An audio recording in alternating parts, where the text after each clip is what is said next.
উত্তরাখণ্ডের উত্তরকাশী জেলায় 5ই আগস্ট সকাল থেকে শুরু হয় এক ভয়াবহ প্রাকৃতিক দুর্যোগ। ভারী বৃষ্টিপাত ও ক্লাউড বাস্টের জেরে ক্ষীরগঙ্গা নদীর রূপ নেয় এক তীব্র স্রোতের দানবে, যার ফলে ভেসে যায় বহু বাড়ি ও হোটেল। প্রশাসনের পক্ষ থেকে সঙ্গে সঙ্গেই শুরু হয় যুদ্ধকালীন তৎপরতায় উদ্ধার অভিযান। ভারতীয় বিমান বাহিনীর চিনুক হেলিকপ্টারের মাধ্যমে আটকে পড়া মানুষদের একে একে নিরাপদে সরিয়ে আনা হচ্ছে। তবে এখানেই শেষ নয়, এখনো চলছে ত্রাণ ও উদ্ধার কাজ।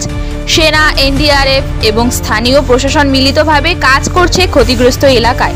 মানুষের হাতে পৌঁছে দেওয়া হচ্ছে খাবার, ওষুধ এবং প্রয়োজনীয় সামগ্রী। প্রশাসনের তরফে জানানো হয়েছে যত দ্রুত সম্ভব ক্ষতিগ্রস্তদের নিরাপদ স্থানে পৌঁছে দেওয়া হবে। তবে আপাতত উত্তরকাশী জেলায় রেড অ্যালার্ট জারি হয়েছে। পরিস্থিতি নিয়ন্ত্রণে আনার চেষ্টা অব্যাহত। এই ঘটনা আরও আপডেট পেতে চোখ রাখুন নিউজ আপ ডেইলির পর্দায়।